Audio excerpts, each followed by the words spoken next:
pour cette édition des GECO sur ce thème qui nous tient très à cœur, qui est le suivant, les chercheurs mal aimés en France. Donc un sujet qui se veut un peu polémique volontairement, mais qui pose une vraie problématique sur cette catégorie de professionnels qui, en tout cas en France, donnent parfois l'impression qu'ils ne sont pas toujours appréciés à leur juste valeur. Je voulais donc commencer par une rapide introduction, en fait, un petit florilège de ce qu'on lit. Donc le blues des chercheurs français, on est à l'os, des jeunes arrêtent leur carrière, des seniors partent à l'étranger, on recrute, mais pas dans les pays les plus en pointe. Donc ça, c'est ce qu'écrit Le Monde. Vous avez peu ou prou la même chose de la part de Paris Match. Nos chercheurs et nos scientifiques français se sentent-ils mal aimés? Oui, d'ailleurs, les meilleurs partent aux États-Unis, où ils gagnent entre 5 et 10 fois plus qu'en France. La même chose sur France Inter. Je déconseillerais à un jeune de devenir chercheur. Et de la désillusion à la précarité pour Slate. Donc voilà, un peu l'état d'esprit qu'on peut lire assez fréquemment dans la presse. Alors c'est vrai qu'on a de manière générale des écueils dans la situation des chercheurs. Donc d'abord, une faible part des dépenses de R&D en France, puisqu'on est seulement à 2,3% du PIB.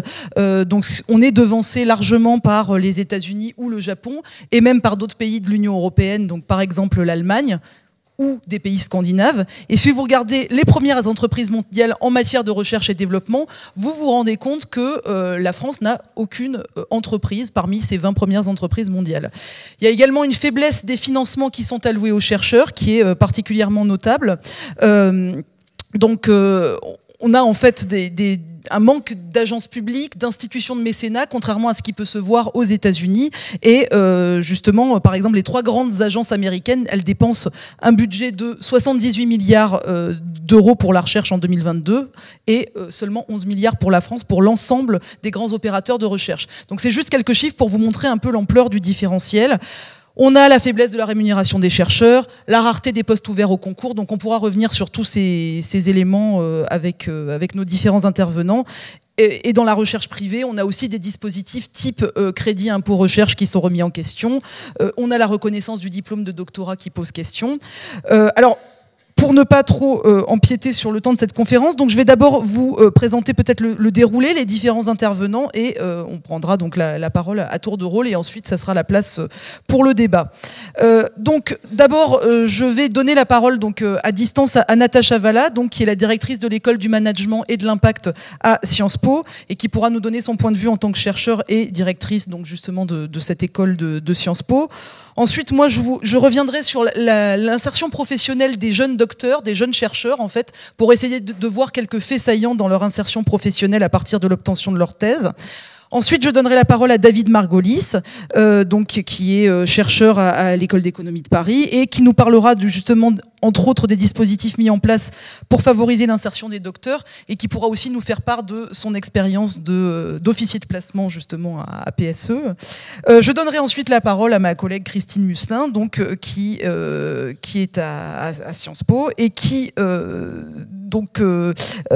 nous fournira, elle, son approche de sociologue sur les difficultés d'insertion des docteurs et sur l'après-doctorat. Et enfin, je donnerai la parole à Cédric Villani, qu'on ne présente plus, donc qui sera notre grand témoin et qui nous dira comment on peut éviter la fuite des cerveaux, puisque il fait partie des cerveaux qui sont restés. Donc voilà.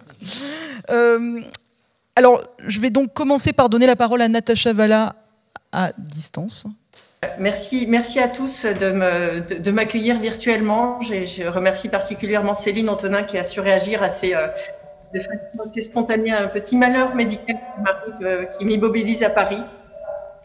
Mais je suis ravie aussi d'intervenir avec mes copanélistes, du coup, que j'aurai eu grand plaisir à voir à Lyon. Voilà, ce sera partie remise. Ce qui m'intéresse, moi, dans cette discussion qu'on va avoir sur les chercheurs, la position des chercheurs en France, et l'intitulé de la session « Les chercheurs mal aimés en France » a déjà un petit a priori sur la réponse, en tout cas c'est formulé comme une question, me parle beaucoup, me parle d'autant plus que, n'étant pas purement chercheuse moi-même, au sens pur et dur du terme dans l'acception académique française, j'ai eu l'occasion d'exercer des activités de recherche en dehors de la France, dans des institutions qui ont eu la bonté et l'intelligence de la financer.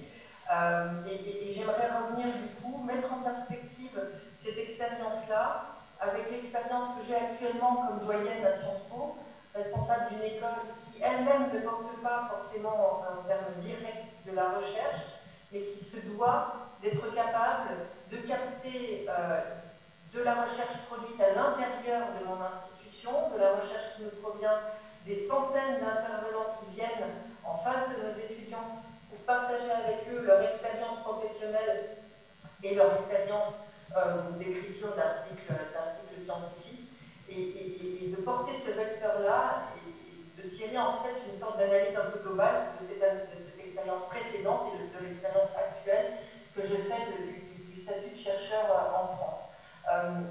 Je pense que, vu que la session commence, j'imagine que personne n'a encore parlé, je ne sais pas. Céline, tu me dis non?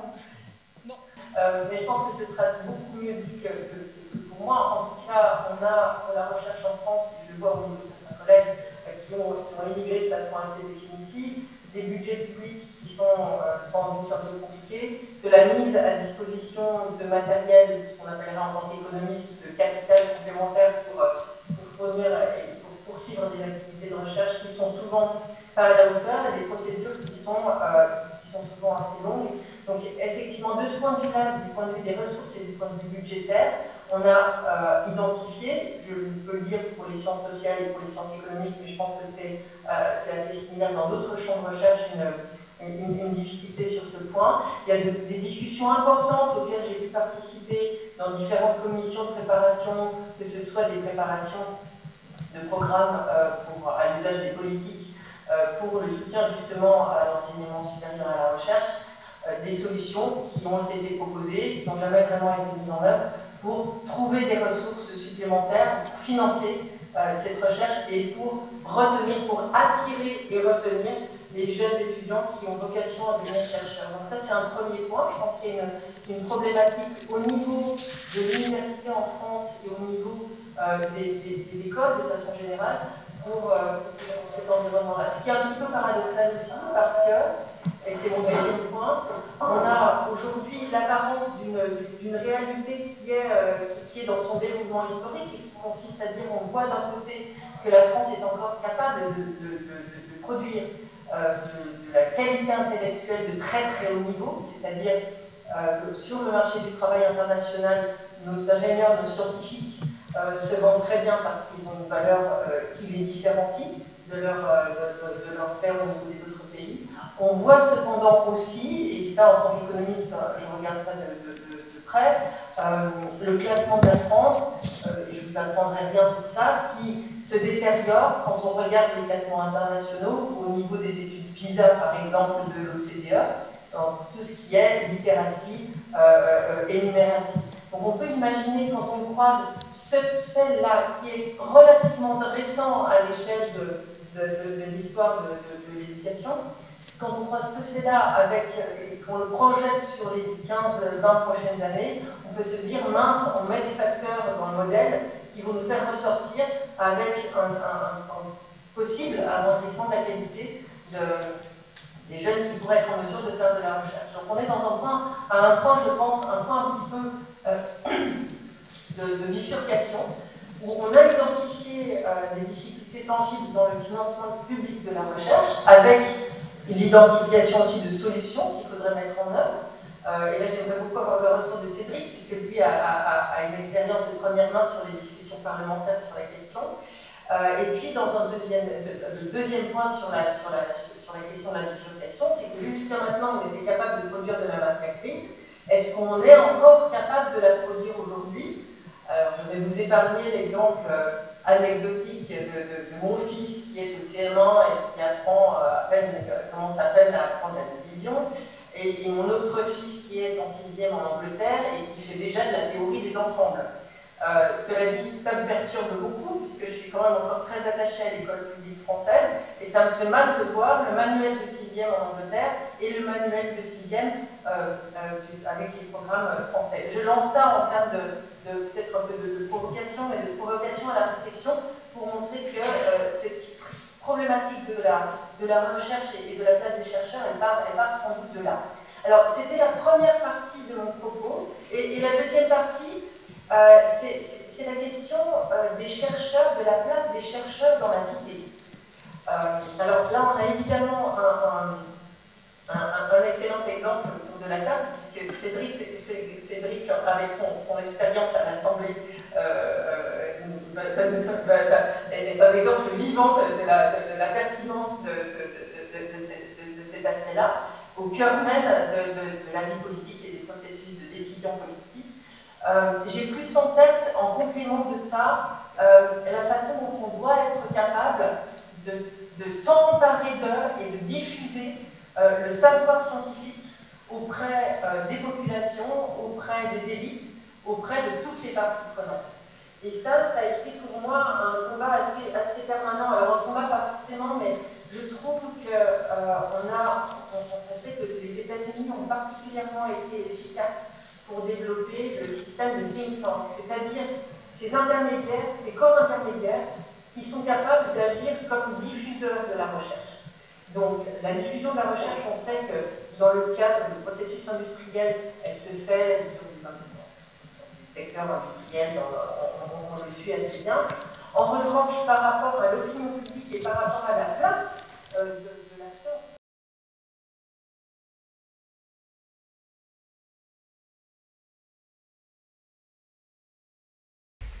Merci Natacha. De mon côté, je voulais revenir donc sur cette fois, comme je vous disais, les trajectoires professionnelles des chercheurs, des gens qui sont titulaires donc d'un doctorat, d'un bac+8, et on a aussi des chercheurs qui ne sont pas titulaires donc de doctorat, mais je voulais me concentrer sur les docteurs qui forment en fait une grande partie des chercheurs.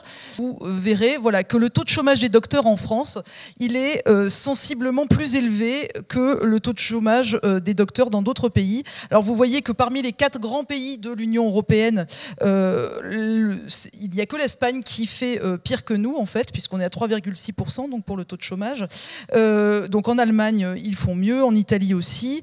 Et si on élargit un peu, c'est-à-dire si on regarde le Royaume-Uni et les États-Unis, on voit qu'ils sont bien meilleurs aussi que nous. Et de manière générale, la France est un point au-dessus en termes de taux de chômage par rapport à la moyenne de l'OCDE. Par ailleurs, on constate qu'on a une baisse continue du nombre de thèses qui ont été soutenues depuis 2017. Donc ce qu'on observe, c'est une forme de désaffection pour le doctorat. Alors bien sûr, il y a eu un effet Covid en 2020, mais ça n'explique pas la baisse depuis 2017. Donc en tout cas, on peut se poser cette question de la désaffection pour le doctorat. Et en fait, ce que je vais vous montrer, les quelques graphiques que je vais vous montrer sont extraits des travaux que je réalise à partir des enquêtes génération du CEREC, donc du Centre d'études et de recherche sur l'emploi et les qualifications, et donc qui a des études, une enquête qui s'appelle Génération, et donc qui s'intéresse à la génération de jeunes sortis du système éducatif à un moment donné dans le temps, et donc on les suit pendant 3 ans, 5 ans, voire 7 ans, et donc on peut voir comment ils s'insèrent sur le marché du travail. Donc sur la diapositive suivante, normalement, vous verrez que... Alors je pense que vous verrez rien en fait, mais je vais vous commenter à haute voix ce que vous devriez voir. Donc, vous avez ici différents types de trajectoires professionnelles. En fait, on regarde ce que deviennent les docteurs à horizon de 5 ans et on essaye d'analyser les trajectoires professionnelles. Donc, en bleu clair, vous avez l'accès rapide et durable à l'emploi, donc la situation la plus enviable. En orange, vous avez un accès progressif à l'emploi après du chômage ou de l'inactivité, donc c'est-à-dire un accès plus difficile. En gris, ce sont les sorties d'emploi vers le chômage ou l'inactivité, donc là c'est clairement une forme d'échec. Et en jaune, le chômage durable ou récurrent et l'inactivité durable. Et en bleu, c'est plutôt de la reconversion et du retour à l'emploi avec des formations en cours. Donc ce qui nous intéresse, c'est essentiellement le bleu clair, donc la situation la plus enviable, qui est l'accès rapide et durable à l'emploi. Et ce qu'on observe, c'est que pour les docteurs, donc, on a à peu près 78% des docteurs qui sont dans cette situation. C'est comparable aux chiffres qu'on observe pour les M2, donc grandes écoles et autres bac+5. Donc on est peu ou prou à la même proportion. Alors sachant qu'entre docteur en maths ou docteur en lettres, on n'a pas une grande différence. Enfin, on a 2 points, mais c'est une différence assez faible. Et donc, Ce que vous voyez par contre, c'est que là où il y a une vraie différence, c'est pas entre les doctorats et les M2, c'est vraiment au sein des M2 avec les grandes écoles, donc les grandes écoles de commerce et grandes écoles d'ingénieurs. Et pour les grandes écoles d'ingénieurs, vous voyez qu'ils sont presque 90% à être dans cet accès rapide et durable à l'emploi. Un peu moins pour les écoles de commerce, mais là où c'est le jackpot, c'est pour les ingénieurs docteurs. Mais en tout cas, vous voyez qu'il y a une vraie prime au fait de sortir d'une école ingénieur dans l'insertion. Donc sur la diapositive suivante, normalement, vous observez cette fois le salaire médian. Et alors ce qu'on voit ici, c'est donc en bleu les carrières dans l'éducation nationale, en orange le reste de la fonction publique et en jaune le privé. Et donc on compare les docteurs, les masters, les ingénieurs. Ce qu'on peut noter, c'est que pour les docteurs, vous avez une prime faible du doctorat. En fait, au niveau de l'embauche, on a à peu près 200 € de plus dans l'éducation nationale, donc de salaire mensuel, ce qui est finalement assez faible. C'est pareil dans le privé, en fait. Et au bout de 5 ans, vous voyez que, en fait, vous n'avez pas la différence. Alors, autant dans l'éducation nationale, entre docteur et master, vous avez une différence, effectivement, de l'ordre de 500 €. En revanche, entre docteur et master, au niveau du privé, vous avez une différence de l'ordre, là aussi, de 200 €. Donc, vous voyez qu'en fait, la différence est finalement très faible. Et ce que vous constatez, c'est que les M2 ingénieurs s'en sortent également très bien. Donc, en tout cas, le doctorat ne semble pas apporter une vraie amélioration en termes salariaux. Sur la diapositive suivante, alors ça fait beaucoup de chiffres, mais je voulais quand même vous donner un peu un panorama de ce qu'on peut observer. Cette fois, on observe des différences selon les spécialités, et vous avez le cas assez notable des sciences de la vie et de la terre, qui se distinguent des autres. Donc ce que vous voyez en bleu, c'est le temps moyen qu'il faut pour accéder à un emploi à durée indéterminée, que ce soit dans le public ou dans le privé, donc que ce soit un emploi pérenne de fonctionnaire ou dans le privé. Et en orange, le nombre de mois passés au chômage. Et ce que vous observez, c'est que là où c'est très faible, c'est pour les sciences de l'ingénieur et l'informatique. Donc vous avez au bout de 10 mois globalement accès à un emploi à durée indéterminée. Seulement 3 mois en moyenne passés au chômage sur les premières années de carrière, sur les 5 premières années de carrière. Pour les sciences de la vie et de la terre, vous avez en moyenne 2 ans pour accéder, 22 mois pour accéder à un emploi à durée indéterminée et 8 mois au chômage. Donc, alors ensuite, sur les autres disciplines, bon, vous avez là aussi des différences, mais je voulais vraiment vous montrer ce fait saillant sur les sciences de la vie et de la terre qu'on observe. Alors pourquoi y a-t-il ce particularisme? C'est qu'en fait vous avez une file d'attente aux emplois permanents qui est plus longue dans les sciences de la vie et de la terre, notamment le rapport entre maître de conférence et docteur qui est plus faible, donc vous avez à peu près un emploi de maître de conférence pour 25 docteurs, alors que c'est plutôt un rapport de 1 à 6 pour les autres disciplines. Vous avez aussi plus de titulaires de master en sciences de la vie et de la terre qui ont tendance à poursuivre en doctorat, et vous avez aussi seulement 25% des docteurs en SVT qui s'engagent dans une carrière privée, donc ça peut aussi expliquer ce chiffre. Enfin, dernier graphique que je voulais vous montrer, c'est le graphique qui vous montre les trajectoires des Master 2 et des docteurs dans l'accès à l'emploi. Et ce que vous voyez en gris, en fait, ce sont les CDI dans le privé qui sont obtenus. Et donc ce que vous voyez, c'est que pour les Masters, globalement, au bout de 5 ans, vous avez 60% des Master 2 qui trouvent un emploi donc, en CDI dans le privé, et ça écrase tout le reste, c'est-à-dire que les CDD, vous avez un effet d'attrition des CDD dans le privé, vous avez une part à peu près stable des emplois dans le public. Ce qui se passe sur les docteurs, c'est très différent, c'est-à-dire que vous avez seulement 30% à peu près des docteurs qui vont accéder à un CDI dans le privé, donc c'est ce que vous voyez en gris. Et ce que vous voyez en fait comme grand phénomène, c'est la baisse de la part en orange des CDD publics qui se transforme en CDI public, donc c'est-à-dire qu'en gros, c'est l'emploi précaire public qui se transforme en emploi pérenne dans le public. Mais tout ça ne fait que aux alentours de 35-40%, et vous avez 30% d'emplois dans le privé, mais vous voyez que la grande différence, c'est vraiment la part public-privé et ce choix justement de carrière. Donc en fait, la situation difficile des docteurs vient en grande partie de leur choix de carrière, c'est-à-dire public versus privé. Donc c'est une explication, c'est la principale explication. Et il y a un autre chiffre, alors là je vous le commente oralement, qui est intéressant, parce que ce qu'on fait, c'est qu'on regarde ce que souhaitent faire les docteurs lorsqu'ils ont leur diplôme de doctorat. Et vous en avez un certain nombre qui vous répondent qu'ils souhaitent faire de la recherche publique. Donc parmi ceux-là, vous en avez une partie qui s'intègre bon, graduellement dans la recherche publique, mais vous en avez qui vous disent qu'ils veulent faire de la recherche privée.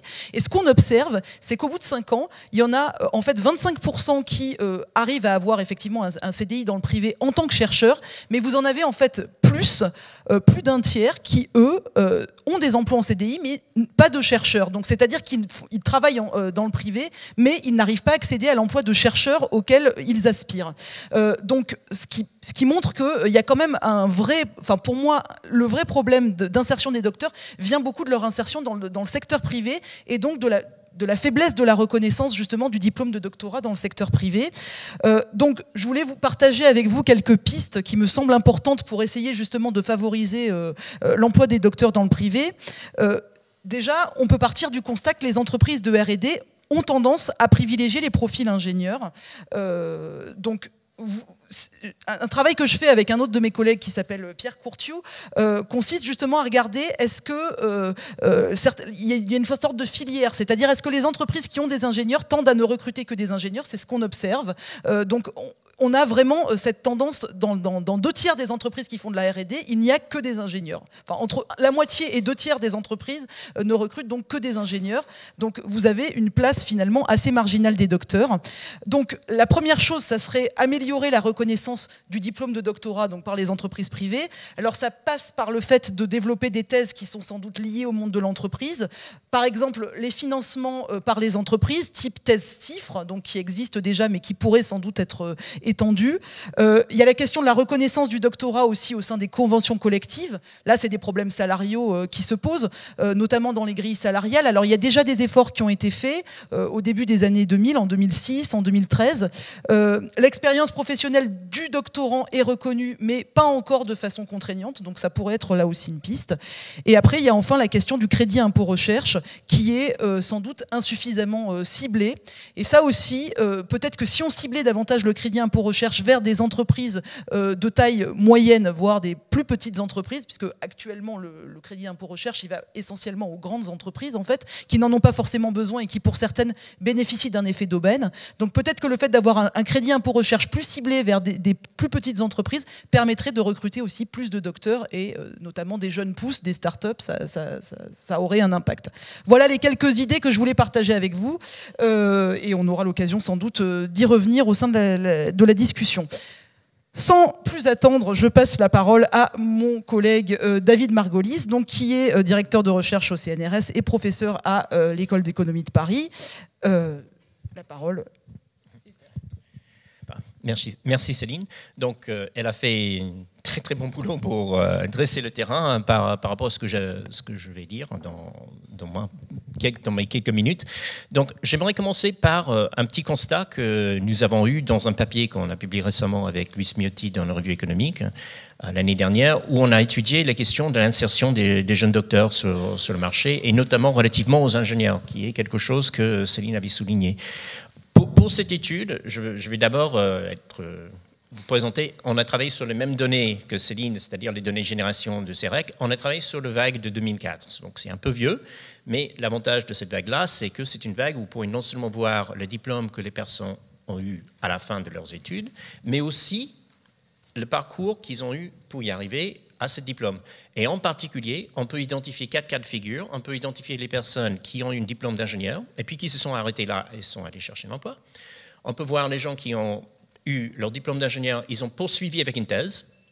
On peut voir les gens qui n'ont pas fait un diplôme d'ingénieur, mais qui ont fait une thèse dans le même domaine que les personnes qui ont déjà eu des emplois d'ingénieur. Donc, ce sont des emplois, des domaines de recherche qui sont des domaines de recherche compatibles avec une formation ingénieur, et puis les docteurs dans les autres domaines. Et ce qu'on constate quand on fait cette décomposition, c'est que le taux de chômage à 3 ans pour les ingénieurs, à l'époque, donc c'est les vagues qui sortaient de 2004, donc c'était à 2007, c'était juste avant la crise, donc maintenant on est post-crise, il peut y avoir plein de choses qui se sont passées entre-temps, mais à l'époque, le taux de chômage pour les ingénieurs était de 3,5% à 3 ans, ce qui n'est pas grand. Le taux de chômage pour les docteurs à 3 ans était 8,6%, donc plus que le double. Et ce n'est pas simplement une question du fait que les ingénieurs font leurs études dans un domaine et les docteurs font des études dans d'autres. Les docteurs, il y a des doctorats en histoire, il y a des doctorats en art, en histoire de l'art, en philosophie. Il n'y a pas de diplôme d'ingénieur là-dedans. Il se peut que les entreprises ne veulent pas recruter ce genre de profil, et ça explique la différence. Mais non, quand on regarde les docteurs qui ont fait leurs études dans le même domaine que ceux qui ont déjà un diplôme d'ingénieur, eux, le taux de chômage, 8,5%. Presque pas de différence par rapport à la moyenne.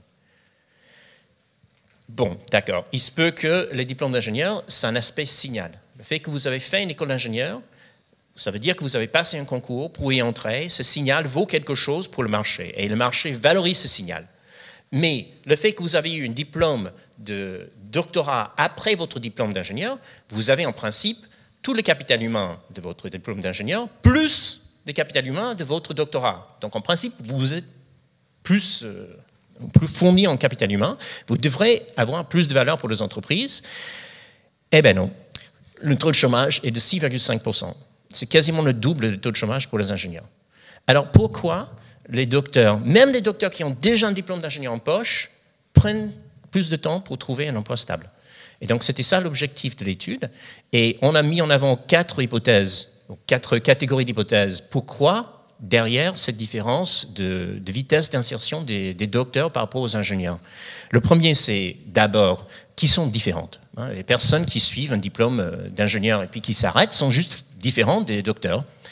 Et donc, une fois qu'on contrôle ces différences entre les différents types de personnes, peut-être à des caractéristiques égales, que ce soit des choses qu'on observe que des choses inobservables, à caractéristiques égales, les docteurs, eux, ils s'insèrent plus rapidement. C'est juste qu'ils n'ont pas de caractéristiques égaux. Donc ça, c'est une possibilité.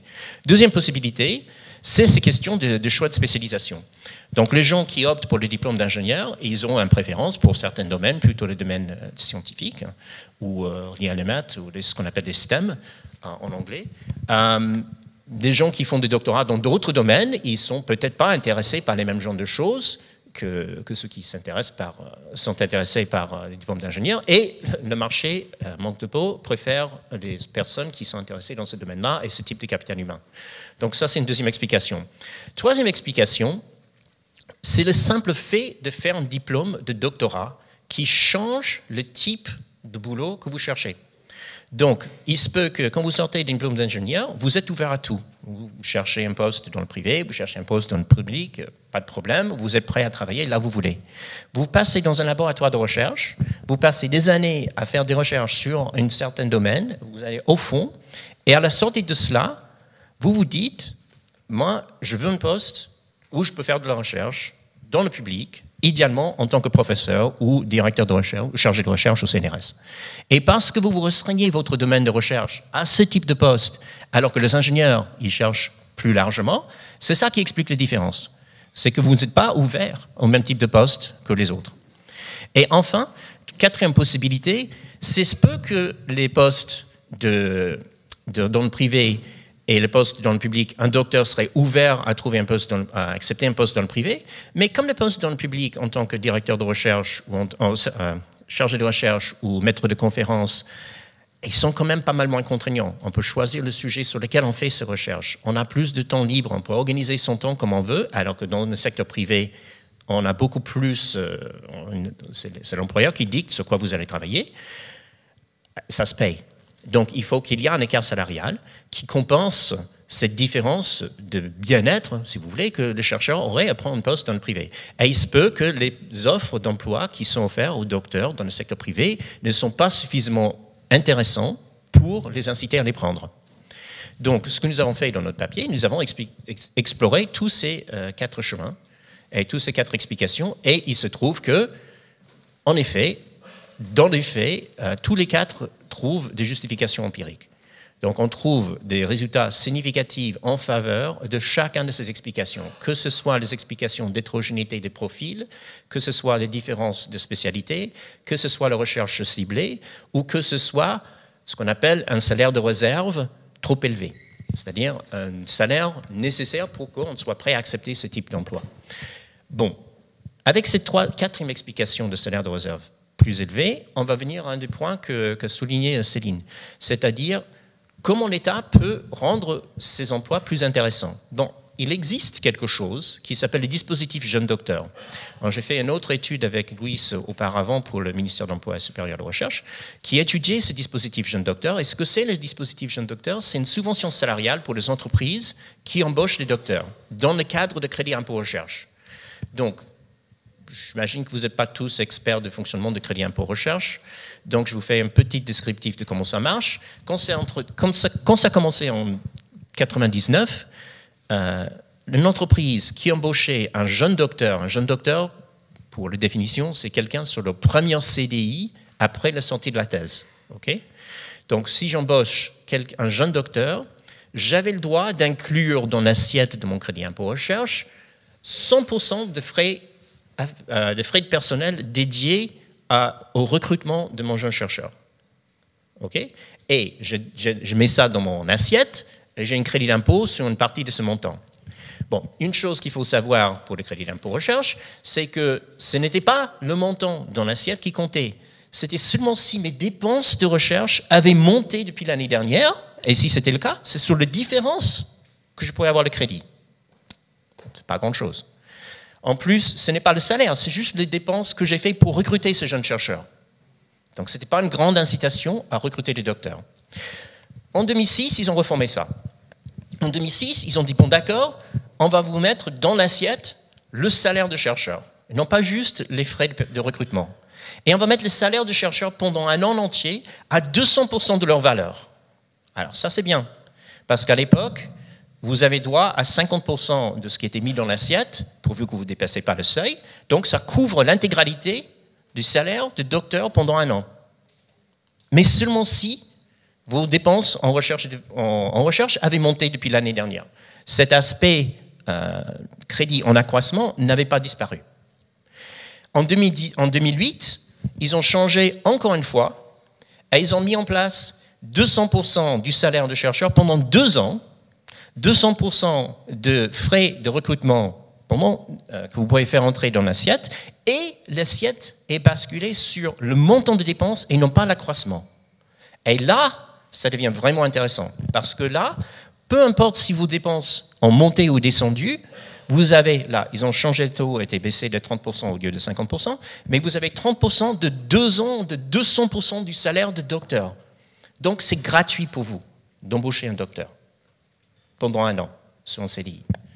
Et donc, ça, c'était une vraie incitation pour les entreprises à utiliser, à embaucher les docteurs. Et qu'est-ce qu'on avait trouvé? On a trouvé que ça marche. En fait, quand on introduit cette réforme, qu'est-ce qu'on a trouvé? On trouvait, par exemple, pour les docteurs qui étaient dans le même domaine que les ingénieurs, mais qui n'avaient pas eu un diplôme d'ingénieur, avant la réforme, leur taux d'inséré était 41%, leur vitesse d'insertion était 41% de celui des ingénieurs. C'est-à-dire, vous prenez un ingénieur à 6 mois de chômage, son probabilité de trouver un emploi, et bon, un docteur est 41% plus faible que celui d'ingénieur. Après la réforme, c'était monté à seulement 70%. Donc, voilà, c'est toujours moins, mais c'était beaucoup mieux. La vitesse d'insertion des docteurs a été augmentée significativement parce que les entreprises ont eu cet argent qui leur a permis d'embaucher ces docteurs. Et donc, ça, c'est une politique qui semble marcher. Ce n'est pas particulièrement coûteux, parce que, mine de rien, il n'y a pas énormément de docteurs qui bénéficient de ce programme. Une chose que je ne vous ai pas dit, c'est que pour bénéficier de ce programme, il ne fallait pas que l'effectif de l'entreprise baisse entre 2 années. Donc, Peugeot ne pouvait pas profiter, ou rarement, juste parce que s'il ferme une ligne de production, le nombre d'ouvriers qu'ils licencient dépasse et de loin le nombre de docteurs qu'ils embauchent. En 2012, ils ont changé ça et maintenant, c'est juste l'effectif en recherche qui compte. Donc, ça a éliminé ce problème-là.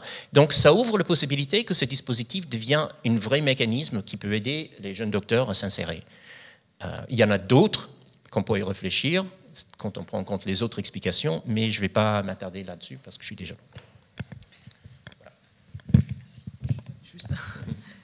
Merci beaucoup David donc, pour cet éclairage, pour ce dispositif jeune docteur qui est effectivement intéressant.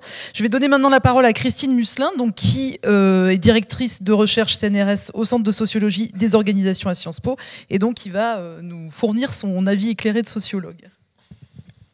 Merci beaucoup d'avoir invité une sociologue à discuter lors des GECO. D'abord, je n'aurai pas de chiffres pratiquement, très peu de chiffres, mais je vais surtout être à la fois plus optimiste et peut-être aussi plus pessimiste que ce qui a été dit jusqu'à présent.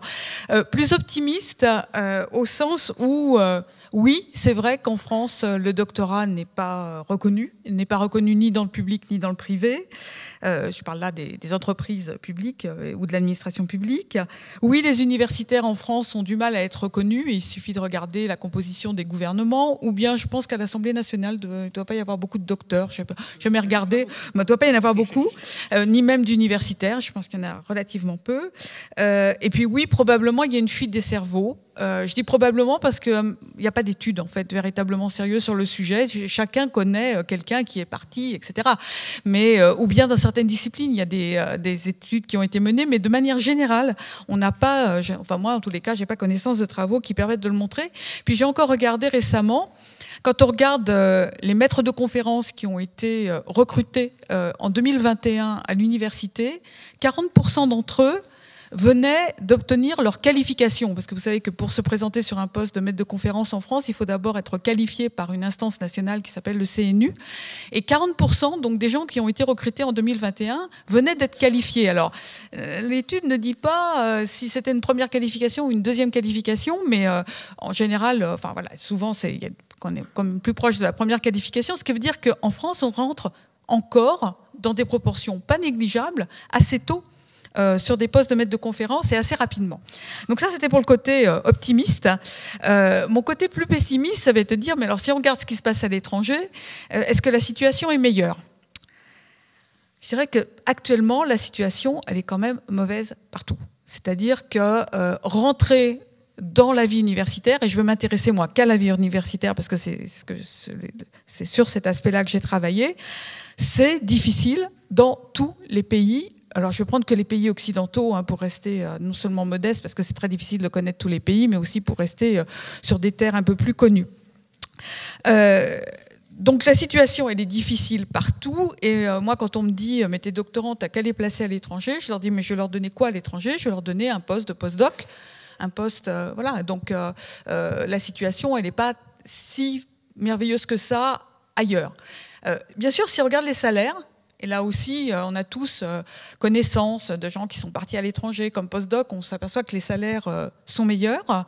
Mais souvent, il ne faut pas regarder que les salaires. Il faut regarder aussi quelle est l'autonomie qu'on va avoir dans le travail. C'est-à-dire, est-ce qu'on va pouvoir travailler sur les sujets de recherche qui nous intéressent ou bien est-ce qu'on va devoir travailler sur le projet de quelqu'un d'autre, ce qui se passe aussi en France. Quand on est postdoc, très souvent, on est sur un projet de recherche d'un chercheur. Quel est le statut auquel on a accès ? Et puis, quelles sont les conditions de travail ? Alors, je dirais qu'en termes de salaire et souvent de conditions de travail, c'est effectivement souvent meilleur ailleurs.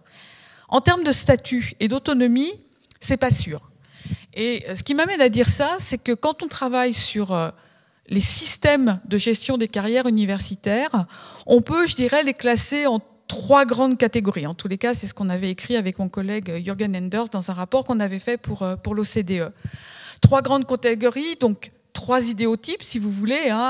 On rencontre très rarement des modèles aussi purs que ceux que je vais vous présenter, mais c'est un peu ça l'idée. Il y a les systèmes que qu'on appelle avec Jürgen des systèmes pyramidaux. On les trouve, je dirais, principalement, parfois je devrais dire on les trouvait, mais on les trouve principalement en France, en Italie, en Espagne et en Grande-Bretagne. On rentre sur des postes permanents relativement tôt. Évidemment, quand je dis ça en France, à chaque fois on hurle, mais c'est pas vrai, etc. Mais la moyenne en France, elle reste à 34 ans, à peu près. Et je connais peu de pays dans le monde où on peut rentrer sur un poste permanent à 34 ans. Alors, vous pouvez me dire que c'est trop tard, que ça va pas, etc. Je l'entends parfaitement, mais il n'empêche qu'on a un poste permanent en moyenne à 34 ans en France, ce qui se passe aussi dans d'autres pays. Mais ce n'est pas un poste de rang professoral.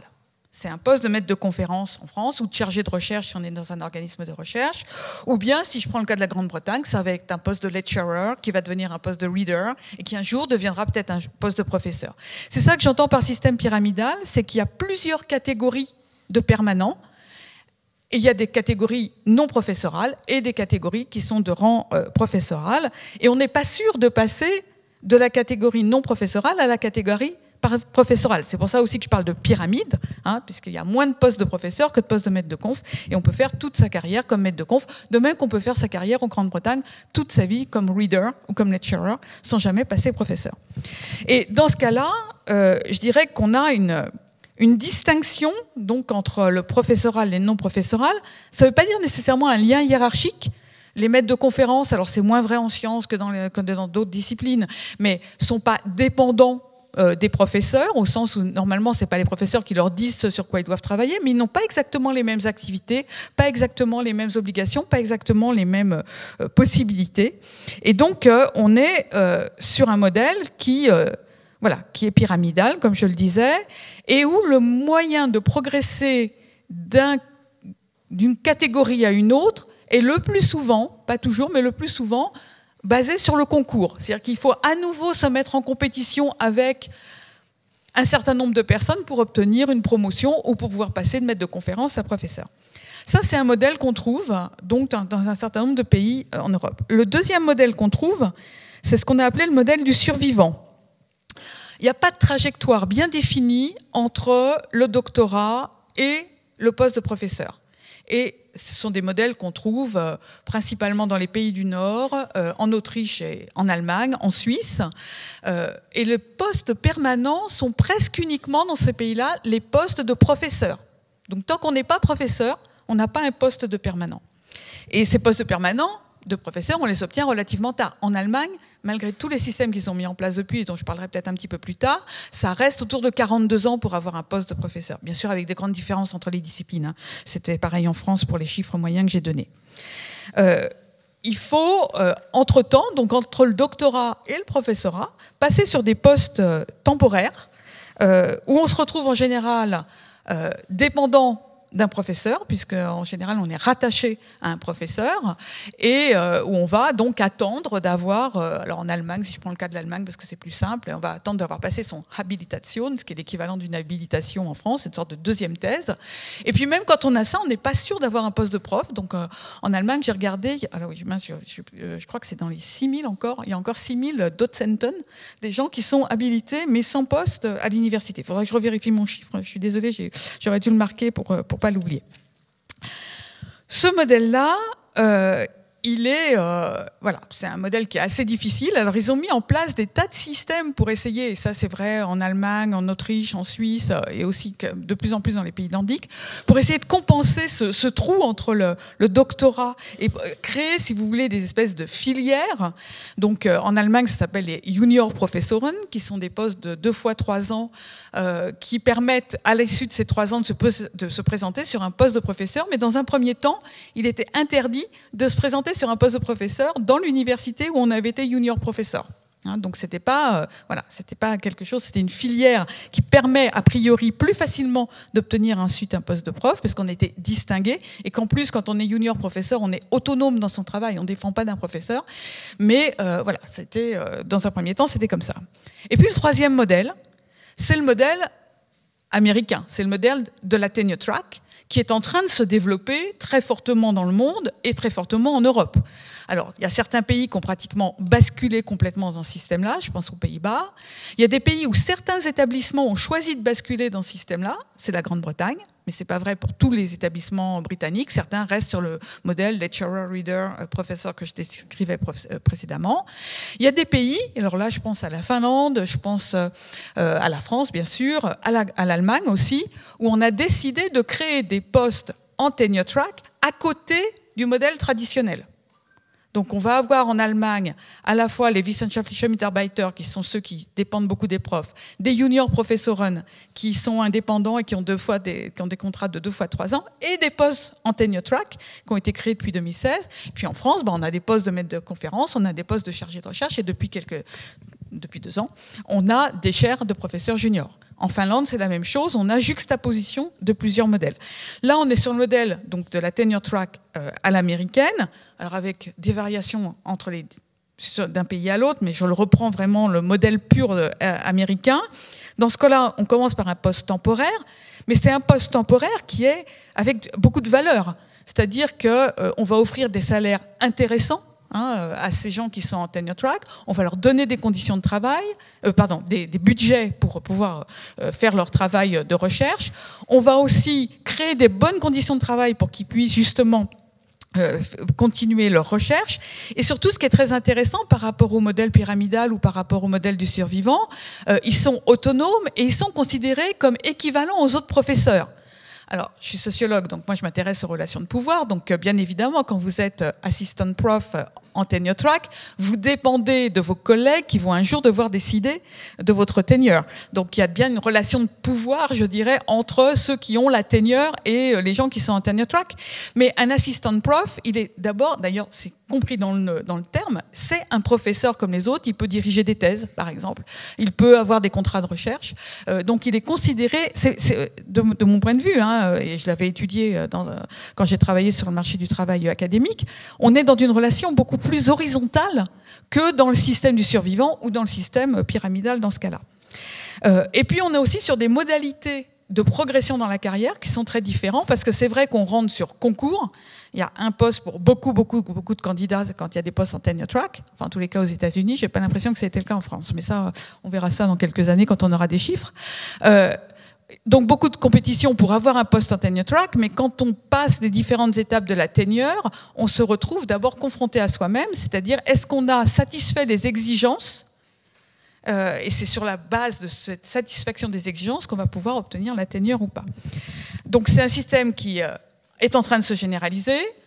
Très bizarrement, on oublie les critiques qui sont faites à ce système aux États-Unis, qui est un système très coûteux, ce qui est bien qu'on a aux États-Unis une inversion du rapport entre les postes temporaires, et là, souvent dans les chiffres, on ne prend que les adjuncts, c'est-à-dire les vacataires d'enseignement, comparés aux gens qui sont soit en tenure track, soit tenured. Et dans les chiffres que j'ai trouvés, dans les années 70, fin des années 70, on avait à peu près 78% des académiques aux États-Unis qui étaient soit en tenure track, soit tenured, et donc 25% qui étaient adjunct. Et actuellement, on est sur des chiffres complètement inversés. 25% en tenure track ou tenured et 75% d'adjunct. Donc c'est un système très coûteux, surtout aux États-Unis où il n'y a pas de départ à la retraite, donc les gens restent très longtemps sur leur poste. Évidemment, plus on est longtemps sur le poste, plus on gagne d'argent, donc ça coûte cher. Et puis bon, il y a ceux qui critiquent même le système de la tenure en disant finalement c'est une garantie de travail à vie, c'est comme du fonctionnariat, et donc il faudrait mettre des tenures à durée variable. Et certaines universités américaines, pas les plus prestigieuses, ont commencé à introduire des tenures à durée variable. Tout ça pour dire que, je m'arrête, oui. Tout ça pour dire que aller à l'étranger, c'est aussi quelque part choisir un système qui va être différent et choisir des modalités d'accès au professorat qui sont très différentes d'un pays à l'autre. Merci beaucoup, j'ai été trop longue.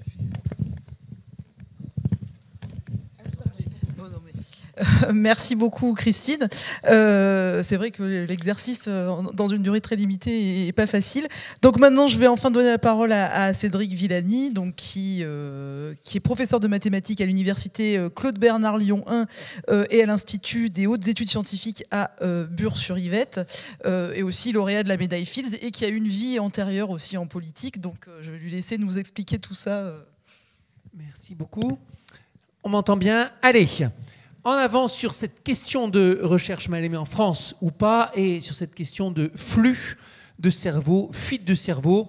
On va parler de chercheurs, on ne va pas parler que de chercheurs, puisqu'on ne va pas distinguer entre enseignants universitaires et chercheurs, on va parler d'universitaires. Et on va rappeler d'abord, on est ici dans les journées économiques, que la recherche enseignement supérieur, à la fois...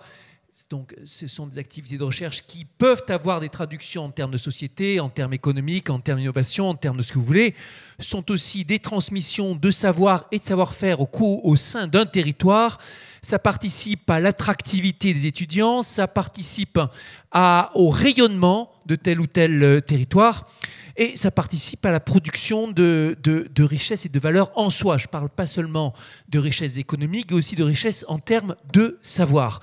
On sait à quel point un chercheur dépend de son environnement, se nourrit de son environnement. Quiconque a fait de la recherche dans différents établissements a pu voir, s'il l'a fait de façon sincère, sa propre pensée évoluer en fonction de l'établissement dans lequel il était, et parfois a pu influencer les établissements. On est là sur des activités culturelles. Et c'est un enjeu donc, pour la richesse des territoires, pour la richesse intellectuelle de la nation. Il ne faut pas sous-estimer, quand on pense en termes économiques, à quel point cette notion de valorisation et de fierté qui vient avec la recherche universitaire est importante. On y est particulièrement sensible, on s'en rend compte particulièrement quand on va dans des pays avec des pays beaucoup plus défavorisés que ce qu'est la France, dans lesquels la recherche universitaire n'est pas ou quasiment pas une question de retour économique, mais dans lesquels elle est ardemment souhaitée. Je me souviendrai toujours, cette fois où j'animais dans un centre de cours à Hambourg, au Sénégal, un ciné-débat autour d'un film sur la détection des ondes gravitationnelles, devant un panel d'étudiants venant de différents pays africains, un sujet qui n'a aucun retour économique direct pour un pays qui est dans des situations difficiles comme ça peut l'être là, les étudiants me disant comme nous serions fiers qu'on puisse en Afrique détecter des ondes gravitationnelles. Ça participe à une recherche en soi, il faut bien le voir comme tel. Et donc, là, le propos, il est pour dire qu'on est là sur des richesses qui sont des richesses économiques et encore plus que ça. Et donc, on devrait surveiller encore plus que des richesses économiques. Et la réalité qu'on observe tous les jours, c'est qu'on les surveille et qu'on les observe encore bien moins. Vous avez une raréfaction d'essence qui arrive en France, c'est tous les jours, dans l'actualité, le ministre qui doit rendre des comptes, qu'est-ce qu'on va faire pour lutter contre la pénurie d'essence et tout. Vous avez une pénurie de matière grise ou de cerveau, vous avez de temps en temps un article qui vient dans la presse, alors on nous a dit « Ok ». Et il y a c'est toi qui nous avais montré les extraits en disant ouais, pénurie, etc. Oui, d'accord. Bon, de temps en temps, il y a un article qui sort là-dessus, de temps en temps, qui se désole, qui dit ouais, c'est pas bon, on pourrait en faire mieux, etc. Mais excusez-moi, vous avez vu combien de fois un ministre aux 20h interpellé c'est quoi cette histoire? Nous avons perdu tel et tel étudiant, il y a telle grande vedette qui a été débauchée par un laboratoire allemand, suédois. Qu'est-ce que vous faites? Bon, la pression est bien moindre. Un responsable d'un institut culturel à l'étranger qui s'intéressait de très près à cette question de la captation si je puis dire, des cerveaux étrangers me disait si on utilisait dans le domaine économique la même méthode que ce qu'on voit entre pays pour tenter de capter au mieux la matière grise dans des pays à faible pouvoir économique mais à pouvoir culturel important, ce serait la guerre. Mais avec des cerveaux, ça passe beaucoup plus sur le radar. Alors là, on va essayer, donc c'est l'enjeu dans cette table ronde, et on a commencé à débrayer ces espèces d'enjeux géopolitiques de la matière grise et de l'université, où on pourrait s'intéresser à la production, à l'importation d'universitaires, aux universitaires, aux ducs, si on pourrait appeler ces espèces de filières qui se mettent en place, qui sont des vraies filières immatérielles, dans lesquelles telle université passe d'accord avec telle autre, ou dans lesquelles tel enseignant recommande tel autre, et ainsi de suite. Et dans lesquelles vous apprenez, au fur et à mesure que vous pratiquez, certaines particularités. Aux États-Unis, bien connu, et bien des universités américaines commencent à s'en inquiéter, que dans bien des cas, un universitaire chinois recrute des universitaires chinois et que petit à petit, la proportion de collègues asiatiques est de plus en plus importante. Ou quand vous êtes aux États-Unis, de toute façon, vous vous rendez bien compte aussi que le pays mise tout entier sur l'importation. Mon premier cours de master aux États-Unis, Georgia Tech, 1999, stupéfaction de découvrir que sur la trentaine d'étudiants que j'avais, moitié des seniors, c'était un cours d'assez haut niveau, moitié des juniors, il devait y avoir 3 Américains. Tout le reste, c'était des étudiants ou des professeurs importés. Stratégie radicalement différente de celle que vous obtenez dans un pays français ou dans d'autres pays où lesquels vous avez beaucoup de production et qui partent tout entier à l'exportation. On parle de la fuite des cerveaux venus de la France ici. Allez voir en Italie, la fuite des cerveaux, c'est à une autre échelle. Et pendant bien des années, nous récupérions en France, pays qui est acceptable pour un Italien, on n'y mange pas trop mal, la langue est proche, etc. Tellement de brillants universitaires italiens. L'un d'entre eux est devenu mon élève, a eu la médaille Fields lui-même en 2018, et depuis parti dans un pays encore plus attractif, en l'occurrence la Suisse. Mais les stratégies correspondantes sont extrêmement différentes. Alors qu'est-ce qu'on peut dire? Et ce qui a été dit ici par Christine juste avant est très important aussi. Il y a des systèmes différents. Pas seulement des moyens différents qui sont mis sur la table, mais des façons de fonctionner qui sont différentes, des niveaux de pouvoir différents, des habitudes différentes et des niveaux de pression qui vont être différents. Première remarque qu'on va poser sur la table de façon importante et forte, il ne faut pas se méprendre, le fait de bouger à l'international pour un universitaire, c'est normal. Un pays dans lequel les universitaires resteraient toujours dans l'espace domestique, dans la nation, serait un pays perdu pour la recherche.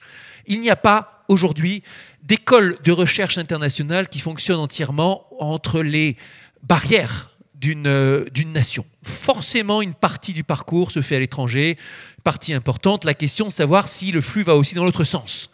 C'est toi qui disais tout à l'heure que je suis resté en France. Je suis retourné en France, mais j'ai été à 4 reprises invité à l'étranger pour des périodes de 6 mois, 4 reprises, à chaque fois dans les grandes universités américaines, plus un mois ici et là. Je suis toujours revenu. Malgré les offres alléchantes, à 27 ans, Stanford et Berkeley me proposaient un poste de professeur permanent, mais à chaque fois, je suis revenu en particulier en me disant non mais culture française, le pain français, la nourriture française, l'éducation de mes enfants, les centres-villes à taille humaine, la politique qui est moins déraisonnable, c'est pas la guerre permanente, etc.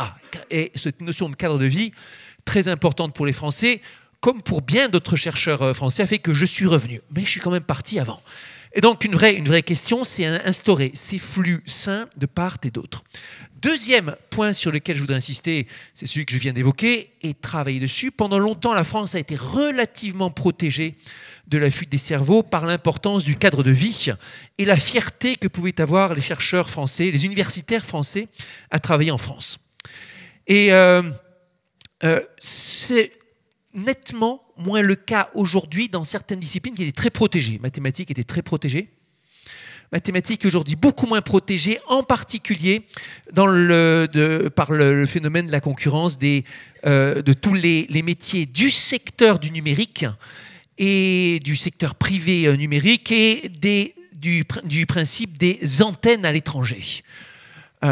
Quand vous vous retrouvez, comme c'était mon cas, avec une grande université américaine qui vous dit « Ok, on te file 3 fois, 4 fois ton salaire si tu viens chez nous », vous dites « Non, mais je ne vais quand même pas partir et changer de cadre de vie ».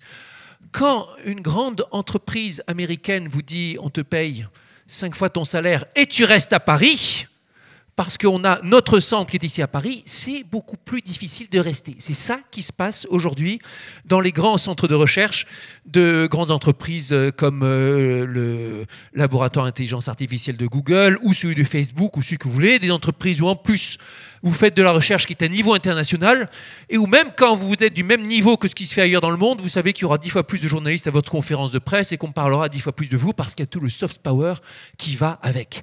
Et vous savez qu'on vous donnera des moyens en plus pour travailler. Alors ça va être le point suivant sur lequel je vais insister. Les salaires, ça joue. Les vitesses d'avancement, ça joue. C'était l'un des points essentiels ici. Vous pouvez aller dans un système où vous voulez pouvoir être recruté plus vite, monter plus vite. Mais il n'y a pas que ça. Il y a l'environnement qui va aller. Est-ce qu'il y a une forte administration pour vous aider ou une forte administration pour vous accabler de travail ? Il y a les recrutements qui vont avec. Est-ce qu'on va vous recruter avec un maître de conf qui va venir travailler avec vous si vous êtes professeur ? Ou votre conjoint, votre conjointe, si on veut vous faire une offre comme ça se fait souvent dans certains pays ? Ou est-ce qu'on va vous recruter en vous donnant en plus une grosse bourse et les moyens qui vont avec, discrétionnaires ? Est-ce qu'on va vous mettre à disposition de gros moyens de calcul sur lesquels vous pourrez faire vos simulations numériques ? Tout ça s'ajoute de façon importante. J'en ai connu dans mon entourage propre qui sont passés l'un au laboratoire de Facebook, l'autre au laboratoire de Google, l'un qui était mon collègue universitaire ici à l'ENS Lyon, ou l'autre qui était dans mon équipe de rapport sur l'intelligence artificielle. Est-ce que c'est le salaire ? Oui, mais avant tout, la possibilité de se dire, bah là, je vais pouvoir lancer mes simulations numériques quand je veux, comme je veux, sans avoir à demander la permission auprès de la grosse infrastructure de recherche. J'aurai des doctorants sans problème qui viendront m'aider. Et je sais que si je veux faire telle ou telle chose, mon entreprise mettra des moyens à disposition. Ça change la donne pour beaucoup. Et là, on se retrouve avec un sujet majeur qui est quelle marge de manœuvre pour effectuer ses recherches et pour organiser son temps dans le cadre et ses recherches. Oui, le monde universitaire, ça a été dit tout à l'heure, est un monde dans lequel on a moins, c'est toi qui le disais, je crois, moins de pression que dans le monde de l'entreprise pour organiser ses recherches. Plus de temps, et puis on peut se planter. Si on ne résout pas le problème que vous a donné votre directeur de thèse, mais le problème d'à côté, et que c'est plus intéressant, le directeur de thèse sera ravi. Mais le patron d'entreprise, il n'est pas du tout ravi si vous n'avez pas résolu le problème qui correspond à la chaîne de production comme ci ou comme ça. Il y a plus de liberté, oui. Encore faut-il qu'on puisse en jouir. Et il y a une sorte de deal, ok, universitaire, l'avancement ne sera pas si bon, le salaire ne sera pas si bon que si je deviens ci ou ça, mais au moins j'ai de la liberté. Si en plus vous n'avez pas la liberté, là vous perdez le deal et vous dites je ne joue plus. C'est ce qui s'est passé dans bien des cas pour nos chercheurs récemment. Et là on se retrouve avec les problèmes des réformes structurelles, on y reviendra. Des stratégies d'attraction, vous l'aurez compris, les pays savent, et plutôt dans la plupart des acteurs, ce sont les universités au sein des pays qui, la plupart du temps, sont les acteurs opérant avec les stratégies, ont compris comment les utiliser. Grande université suisse avec grand encadrement et le prestige dans la société extraordinaire du professeur doctor, en particulier dans la partie allemande, mais aussi dans la partie française. Les universités anglo-saxonnes avec la souplesse de recrutement, la capacité à rebondir en direct sur les offres, à se mettre en compétition. Combien j'en ai vu des jeunes se retrouver avec une offre alléchante dans une université française et puis telle université américaine qui dit non, mais bien, je t'offre 2 fois plus, et puis en plus tu vas avoir ceci ou cela, et puis on va aussi faire venir telle ou telle personne avec qui tu vas bien bosser. Système français incapable de réagir, c'est pas les mêmes structures, c'est beaucoup plus rigide, ce sont des grilles de salaire, et ainsi de suite. Et on se retrouve à les perdre. Ça peut être des universitaires, ça peut être des jeunes plus en amont. Encore en août dernier, 2 super brillants étudiants ukrainiens que je suivais, on m'avait demandé de l'aide en tant que parlementaire à l'époque, accueillis en France avec une super offre par une grande classe préparatoire parisienne, la plus prestigieuse en France sur le sujet mathématique. Tout organisé, l'accueil fait, tout ce que vous voulez et tout. Et puis Cambridge qui surenchérit, paf, en disant non seulement la bourse qui vient avec sera bien meilleure, mais en plus, écoutez, les jeunes, formation en anglais, se débrouiller en anglais, c'est bien plus simple que de devoir le faire en français. Mais en plus, on va faire venir aussi tous vos copains d'Olympiade, on leur fait une offre globale pour tous les faire venir en bloc. Et puis Cambridge quand même, Cambridge, c'est dans les journaux, c'est dans les films, vous ne pouvez pas refuser ça. Ben, les 2 jeunes sont partis à Cambridge. Ce sont 2 jeunes, mais c'est une tête de pont, c'est brillant, c'est emblématique. Et il y a là quelque chose de structurel qui s'est répété encore et encore sur les dernières décennies. Et je l'ai vu évoluer dans ma brève carrière. Quand j'étais étudiant à l'école normale supérieure, tous les plus brillants étudiants d'Europe de l'Est dans les pays francophiles, au premier lieu la Roumanie, ils venaient ici. Ils vont quasiment tous maintenant dans les universités anglo-saxonnes, qui ont très bien appris comment faire pour les attirer en amont, et dans un contexte où la France a été incapable de réagir. C'est pas faute d'avoir soulevé le problème, il y a juste personne en charge et des canaux qui sont incapables structurellement d'être aussi réactifs. On est ici, comme vous le voyez, sur des combats, lutte pour la captation de certaines ressources, captation qui peut être faite aussi dans le respect, bien sûr. Maintenant, il faut savoir analyser nos torts en la matière. Dans le temps, on n'a eu aucun scrupule à piller dans des contextes où on avait de l'influence culturelle, politique, sans se préoccuper du retour sur place. Et maintenant que ça nous arrive, il faut aussi le reconnaître. On n'a pas su réagir, je vous le disais, on n'a pas su maintenir les liens avec de certaines filières ultra francophiles. Je vous parlais de la Roumanie, on pourrait parler du Vietnam, on pourrait certainement parler d'autres. Se souvenir qu'il n'y a pas si longtemps, la langue française était la plus réputée des langues internationales, que les rapports universitaires en Russie se faisaient tous en français, et ainsi de suite. On n'a pas réussi à maintenir ça. On n'a pas su fournir à nos chercheurs internationalement mobiles l'environnement attractif que je vous évoquais tout à l'heure. Et puis, on n'a jamais réussi à mettre en place, au niveau de la fierté dans la société, quelque chose qui s'approche même de loin de ce que c'est que la reconnaissance du PhD dans le monde anglo-saxon, du statut social du professeur dans le monde germanique. Et on n'a pas réussi à revenir sur le délétère fossé classe préparatoire, grandes écoles, on va dire, universités, qui fait que pendant longtemps, les universités étaient considérées comme les parents pauvres des grandes écoles, et où c'est encore très présent dans le subconscient des responsables, des chefs d'entreprise, des biens des politiques. Et de ces questions de culture et d'image, on n'y est pas arrivé. Alors, on pourra revenir sur l'historique de ce qu'a fait le politique. C'est une question que vous me posiez. Que fait le politique là-dessus ? le sujet est relativement... Alors, le sujet n'est pas si... Oui, conclure. Ben, on va le lancer dans le débat, on va en parler, mais le Parlement, c'est pas tellement préoccupé de ces questions. On a eu très peu de débats parlementaires là-dessus. Pour prendre un sujet chaud, le grand sujet sur par rapport à l'attractivité, le grand sujet des droits d'inscription pour les étudiants extra-communautaires n'a jamais été discuté au Parlement. C'était décision gouvernementale, décision ministérielle, prise sans être prise, puisque ne pouvant pas assumer la mesure d'augmentation des frais, à la fin le gouvernement l'a repoussée pour quelques années en remettant à plus tard l'application sans qu'on sache vraiment s'il va se résoudre à l'appliquer. En revanche, il y a eu des mesures, des tentatives fortes de réveiller le système sur l'attractivité, pas depuis si longtemps, puisque depuis à partir de mai 68, où au contraire c'était la destruction de l'attractivité qui était programmée, au sens où l'urgence en mai 68 c'était de neutraliser la puissance politique de l'Université de Paris en l'éclatant et des universités en général en France. De là jusqu'en 2008, avec les programmes des investissements d'avenir et les grands programmes lancés sous le quinquennat Sarkozy pour tenter, de façon extraordinairement maladroite du point de vue diplomatique avec les universités, mais pour tenter de regagner sur l'international, il ne s'est rien passé entre les deux. 2008, programme des investissements d'avenir. 2020, loi de programmation pour la recherche, avec là aussi une maladresse extraordinaire, mais pour la première fois une tentative de dire il faut plus d'argent pour le monde universitaire. À part ces deux grands programmes, il n'y a guère eu. Voilà, on pourra discuter de tout ça. Merci beaucoup Cédric. Donc je vais peut-être laisser la place au débat, aux questions, si vous avez des questions. Donc, alors je ne sais pas trop comment ça se passe niveau questions. Est-ce que... Ah oui, pardon. On vous a envoyé des questions tout au long de la conférence. D'accord. Rien à faire, vous avez juste à les lire et... D'accord. Alors...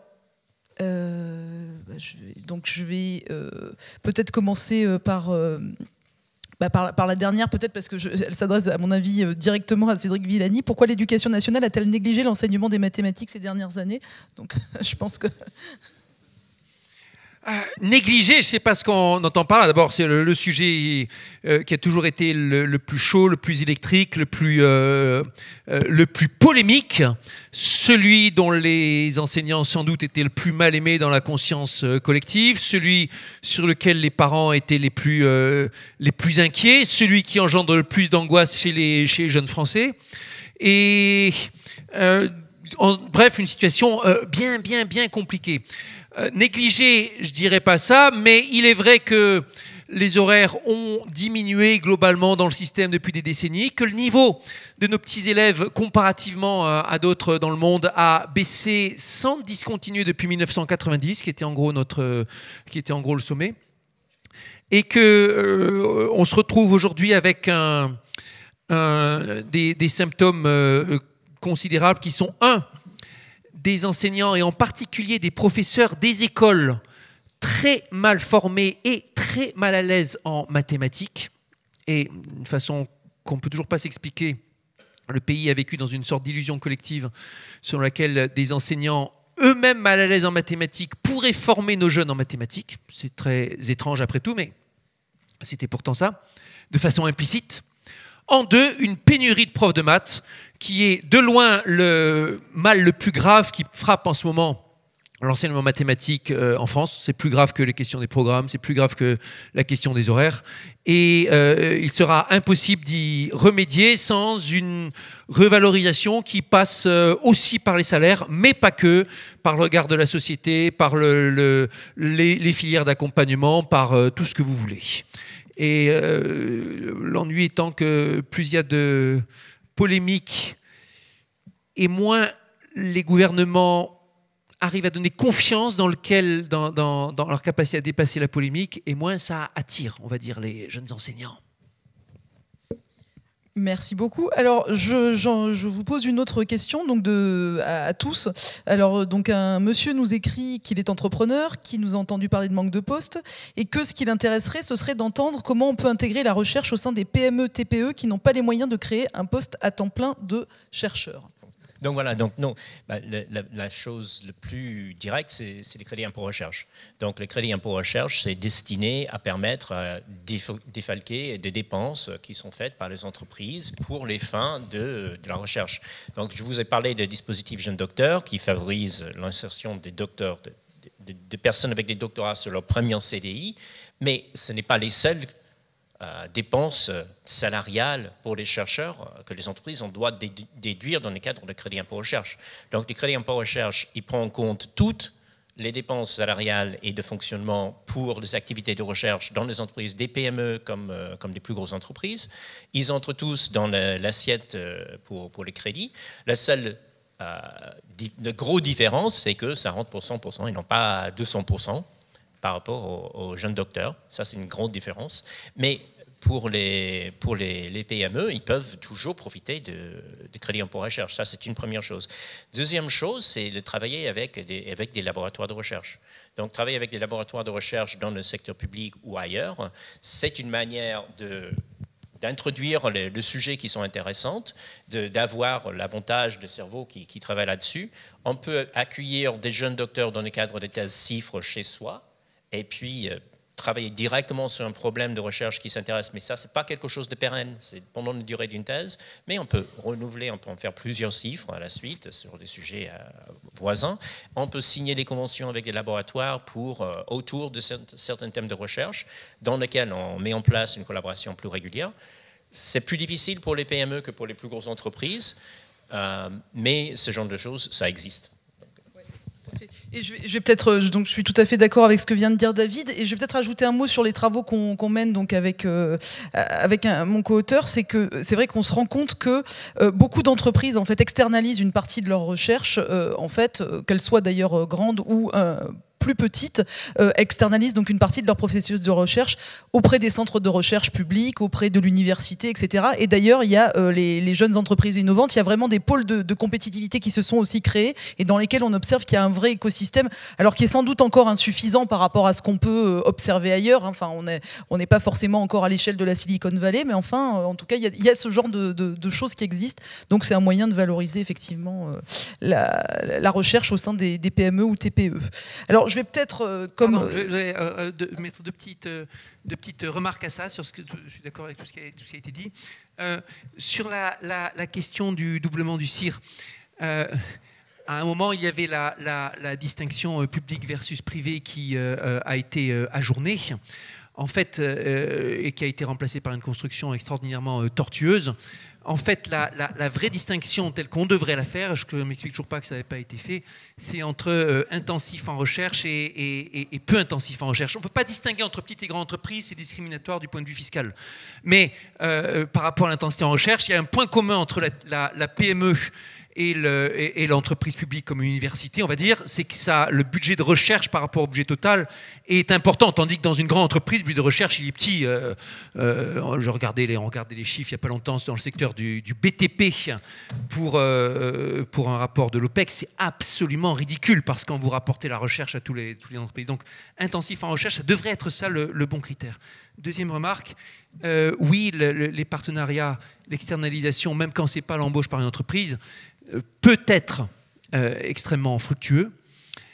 Le fait d'avoir tenté les structures de transfert à partir de la réforme de 2008 a été globalement peu concluant. Quelques structures ont donné des résultats, mais globalement, les rapports sur les évaluations après une dizaine d'années de ce qu'ont donné les différentes structures du genre SAT sont médiocres. Il y a eu un rapport de la Cour des comptes assassin là-dessus, aussi parce que ça fait une interface, une couche entre le laboratoire de recherche et l'entreprise qui, dans bien des cas, acquiert sa propre vie avec ses intérêts, se transforme en une couche isolante, pas toujours, mais dans bien des cas, alors qu'au contraire, il s'agit d'interpénétrer les deux, de les mélanger. Dans les structures où ça se passe bien, sur les pays où ça se passe le mieux, sont les pays avec une forte tradition culturelle, je dirais, de mélange, y compris dans les instances gouvernantes, ou dans des instituts qui ont une forte culture de contact entre entreprises et universitaires. Des instituts façon Max Planck et autres. Un exemple cher à mon cœur, de coopération cher à mon cœur parce que c'est la base de l'un de mes grands sujets universitaires. C'est le cas de la recherche opérationnelle, sujet à succès considérable dans les entreprises. Et le problème qu'il a lancé, c'est le problème qui se dit du transport optimal, qui a été résolu en un sens, introduit sous une forme mathématique aboutie par Leonid Kantorovitch dans la première moitié du XXe siècle, à la suite d'un travail avec ça devait être dans les années 20, quelque chose comme ça, 30. Travail à la suite parce qu'il avait été, c'est une entreprise de contreplaqué qu'il avait contacté pour récupérer de l'aide sur comment organiser au mieux leur production dans un contexte multi-site, multi-bois, multi-machines et tout ça. À une époque où si vous n'atteigniez pas les objectifs de production, vous pouviez très bien finir au goulag. Et le Leonid Kantorovitch, qui avait aucune idée de ce problème, qui était formé dans l'analyse fonctionnelle, en a sorti toute la théorie de l'optimisation linéaire, qui a été le premier pan de la recherche opérationnelle. C'était au départ une coopération spontanée entre PME et universités. Alors, une autre question qui, je pense, peut-être Christine voudra dire un mot de ça, enfin, je pense que chacun en a notre position. La bureaucratie universitaire ne démotive-t-elle pas les chercheurs? Je crois que tu l'as dit, entre autres. La réponse est oui. Il est certain, et c'est ce que disait Cédric Villani, que ce qu'on appelle l'environnement de la recherche, c'est absolument primordial. Alors, là aussi, je pense que la bureaucratie universitaire, elle a grandi dans tous les pays. Et il suffit de regarder le rapport entre administratif et universitaire dans les universités dans le monde entier, et en particulier dans le monde occidental, pour voir que le nombre d'administratifs augmente beaucoup plus une loi de la que le nombre d'universitaires. Enfin, c'est lié à des tas de choses. D'abord parce que les universités sont plus grosses, donc les budgets, il faut les gérer. On a besoin quand même de personnel compétent pour le faire. Et puis qu'il y a eu, comme on le sait très bien, les bureaucraties produisent elles-mêmes leurs propres besoins et se développent toutes seules. Donc voilà, l'université, c'est une bureaucratie professionnelle. Et les professionnels, souvent, ont bien du mal contre les bureaucrates. Mais par ailleurs, c'est vrai qu'en France, on a eu tendance, et c'est lié à la LRU, au RCE, au passage aux responsabilités et compétences élargies. Il y a eu besoin dans les services centraux des universités de gens en plus grand nombre et de gens plus compétents à partir du moment donné où les universités ont dû gérer l'intégralité de leur budget. En gros, jusqu'en 2007-2009, dans la réalité, les universités géraient que leur budget de fonctionnement et à partir de 2009, elles gèrent leur budget de fonctionnement plus la masse salariale, multiplication par 3 ou 4 du budget. Donc il a fallu recruter. Comment on a fait? En supprimant des postes dans les laboratoires, dans les départements, c'est-à-dire, comme je le dis, on a fait grossir la tête, mais maintenant, il faudrait faire grossir les jambes. Voilà. Alors, peut-être, puisque l'heure tourne, malheureusement, donc une dernière question. Alors, une question qui concerne, n'est-ce pas un problème de déconnexion de la recherche en France entre les intérêts sociétaux et les sujets de recherche des universitaires? Est-ce que... Très rapidement, moi, ça, j'y crois pas du tout. Qui a mis le sujet de l'environnement sur la table? Ce ne sont pas les politiques, C'est d'abord venu des universitaires qui ont travaillé sur les questions du climat. Et après, il a fallu que les politiques les entendent. Maintenant, les politiques nous disent, allez-y dans les universités, travailler sur ces questions-là. Je ne dis pas qu'il ne faut pas le faire, mais je dis simplement que souvent, on inverse un peu le problème. Et je pense vraiment, tous les travaux des sociologues des sciences l'ont montré, les universités n'ont jamais été des tours d'ivoire, ni en France, ni à l'étranger. Elles ont toujours été en contact avec la société. Alors, peut-être pas assez, ça peut s'améliorer, on peut faire de la science plus participative, mais je crois qu'il faut arrêter avec cette image, qui, à mon sens, est un peu une image d'Épinal. Je suis d'accord. Aussi, à condition de... Alors d'abord, il y a des matières qui sont à la mode plus que d'autres chaque fois, des pays qui sont extraordinairement... qui sont bien plus habiles que d'autres à mettre en avant leur réalisation. Mais côté français, il n'y a pas de déconnexion. Surtout si on inclut bien dans le paysage universitaire aussi bien les universités au sens strict du terme que des établissements universitaires qui sont pas stricto sensu d'université. Je veux dire des grandes écoles d'ingénieurs façon polytechnique ou centrale, des écoles d'agronomie et ainsi de suite. Merci beaucoup. Alors malheureusement, on n'a pas pu répondre à toutes les questions, mais merci en tout cas pour toutes vos questions, pour votre présence, et j'espère que, voilà, que vous avez apprécié ce débat. Moi, en tout cas, j'ai trouvé vraiment passionnant. Donc merci à tous nos intervenants.